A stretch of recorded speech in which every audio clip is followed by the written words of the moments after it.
मेरे बच्चे नूं लेंगे। मेरे बच्चे रो रहे हैं, किस तरह भी लग रहे हैं अपने बाप के लिए। मेरे पापा को ले आओ। खाना वगैरह खाते हो? एक टाइम खाते हैं। एक टाइम खाते हो? उसने इस तरह करके इसको मुक्का मारा है तो इसकी ये हंस की हड्डी पे लगी है, इसकी यहाँ से हड्डी टूट गई है। मेरा गिरेबान पकड़ा है, बाल खींचे मेरे कि तू दरखास्ता देनी है। इस समय खातून मेरे साथ मौजूद है, इसके 6 बच्चे हैं और जो इसका शोहर है वो 9C के पर्चे में इस टाइम पुलिस की कस्टडी में है। वजह क्या है? जो इसका जेठ है वो मंशियात का काम करता था, पुलिस वालों के साथ मिलता है, उनका वहाँ पर मामला ख़राब होते हैं जिसकी वजह से पुलिस इनके घर पर आती है जेठ को पकड़ने के लिए, लेकिन इनके शोहर को भी ले जाती है, बच्चों के साथ मारपीट करती है, इसको हरासा करती है। अब मामला है कि सारे इनसे पूछते हैं शोहर ने कभी ये काम किए? नहीं। 3 साल हो गए शादी, मेरी शादी को 14 साल हो गए। 2 साल में कभी इससे पहले शोहर पे कोई पर्चा नहीं, क्या काम करता है? स्कूल बैठा। 6 बच्चे हैं आप। हाँ जी, जेठ कब से कर रही है? उसको काफी अर्सा हो गया। कभी पहले भी पुलिस इस तरह से आई है? आती थी ना, ऊपर आती थी, कभी नीचे नहीं आई है। जेठ की रहाइश ऊपर है। हाँ जी, वो ऊपर आते थे। तो ये इन्होंने पता नहीं क्या इनको हुआ, ये नीचे भी आए हैं। नीचे आए हैं बहुत, यानी कि इन्होंने हमारे साथ ज्यादती की, बदतमीजियाँ की, मेरी बेटी की हड्डी तोड़ दी, मेरे हस्बैंड को मारा, मारते। हड्डी कैसे तोड़ी? मारपीट में? हाँ जी, मुक्का इस तरह उसने इस बच्ची को? अच्छा। ये आगे अपने पापा को बचा रही थी, उसका हाथ इसने पकड़ा है ना, उसने इस तरह करके इसको मुक्का मारा है तो इसकी ये हंस की हड्डी पे लगी है, इसकी यहाँ से हड्डी टूट गई है। मैंने इसका सारा मेडिकल करवाया है, एक्सरे वगैरह करवाया है। एक्सरे पहले करवाया है मैंने तो उसमें इसकी हड्डी टूटी भी आई है। तो मैंने फिर इसका सारा मेडिकल करवाया है, मजिस्ट्रेट से आर्डर लेके सारा मेडिकल वगैरह करवा के तो मैंने इनकी दरख्वास्त दी CCPO के दफ्तर में। उधर सारा रिकॉर्ड है, उसमें ये सारे जो पुलिस वाले थे गुनाहगार लिखे गए हुए थे। तो इन्होंने हमारे से माफ़ी मांगी कि नेक्स्ट ऐसे नहीं होगा, आपके घर भी नहीं हम आएंगे दोबारा। लेकिन उन्होंने अपने दिल में खा रखी थी, दिल में उनके ना मैल थी, उन्होंने दोबारा इसी तरह हरकत की है।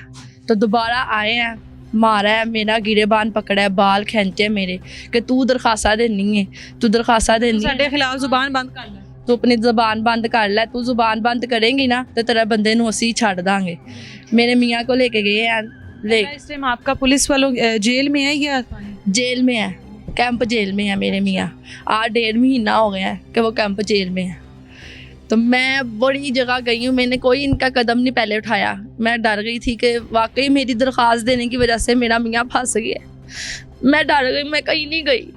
लेकिन जब मेरे बेटे का उन्होंने कहा ना कि मेरे बेटे को इन्होंने पकड़ना है, मुझे पकड़ना है, तो मैं फिर गई हूँ मरियम नवाज को, मैंने दी दरख्वास्त। क्या उम्र है मेरे बेटे की? 14वें साल में लगा हुआ है। कहते हैं उस पे भी पर्चा दे उसके भी 9C, उसको भी ना गलत मुकदमात में फंसा देना है। मेरा बेटा 9 क्लास में पढ़ता है।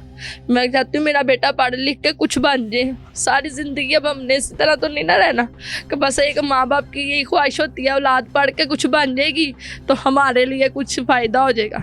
लेकिन जब किस तरह मैनेज कर रही हो सारी चीज़ों को? शोहर नहीं है 1.5 माह से, कोई रिश्तेदार मदद कर रहा है, किस तरह सब बच्चों को? मेरी कोई भी मदद नहीं कर रहा, ना मेरा कोई रिश्तेदार, ना मेरा कोई बहन भाई, ना माँ, कोई भी नहीं मेरी मदद कर रहा है। मैं बस लोगों से मांग के या मैं काम शुरू किया है, काम से जो उनके घर से बचा कुचा मिलता है तो ला के अपने बच्चों को खिला देती हूँ। एक टाइम खिला देती होगी, बाकी 2 टाइम सोचती हूँ कि मैं इनको कहाँ से खिलाऊँ। मेरे बच्चे भी नहीं कहते कि मम्मा हमें दो, या उन्हें भी पता है कि हमारी मम्मा के पास नहीं है। हमारी मम्मा के पास होगा, हमारी मम्मा ने हमें खुद खिला देना है। मेरे बच्चों ने भी नहीं कभी कहा। तो मैं बता रही थी पुलिस वाले आकर आपसे एक अजीबोगरीब डिमांड्स करते हैं। हाँ जी, मेरे साथ गलत तल्लुकात बनाना चाहते हैं, लेकिन मैं इस चीज़ में नहीं हूँ। ऐसा होगा तो आपके शोहर के लिए आसानी हाँ, उसके लिए आसानियाँ हो जाएंगी, लेकिन नहीं। मेरे मियाँ ने भी कहा मैं फंसता हूँ ना, फंसने दो, लेकिन तुमने अपने इज्जत पे कोई आँच नहीं आने देनी। तुमने किसी को ये चीज़ नहीं सोचनी कि ये चीज़ करेंगे तो तुम्हारा मुझे छोड़ देंगे। इन्होंने छोड़ना मुझे फिर भी नहीं है, इन्होंने छोड़ना मुझे फिर भी नहीं है। लेकिन तुम डरना ना, तुम हाथ वो ना होना। लेकिन मैं अपनी, कहते हैं ना, अपनी बहादुरी से मैं इनसे लड़ाई लड़ रही हूँ कि मेरी कोई तो सुनवाई करेगा, लेकिन मेरी कोई नहीं मदद कर रहा, कोई भी नहीं मेरी सुनवाई कर रहा ना DIG। बच्चों का क्या मुस्तकबिल देख रही हो? बच्चों का मुस्तकबिल ये देख रही हूँ कि मेरे बच्चे रुलेंगे, मेरे बच्चे रो रहे हैं, किस तरह भी लग रहे हैं अपने बाप के लिए कि इनके पापा आ जाए। बस यही देख रही हूँ कि इन्होंने रुलना है, इन्होंने नहीं, जब तक बाप के बगैर कोई जिंदगी नहीं है। क्या नाम है? महानूर। क्या हुआ है? क्यों रो रही है? मेरे पापा को ले आओ। पापा को ले आए? हाँ जी, खाना वगैरह खाते हो? एक टाइम खाते। एक टाइम खाते हो? क्या बनना चाहते हो बड़े होकर? पढ़ना चाहती हो? स्कूल नहीं जा रही हो? इसका इलाज करवा लिया हुआ है? नहीं, आधा इलाज करवाया, आधा मैंने बीच में ही छोड़ दिया। तो मैं इनका इलाज करवाऊँ, इन्हें पढ़ाऊँ, इन्हें खिलाऊँ पिलाऊँ कि इनके पापा के पीछे जाऊँ।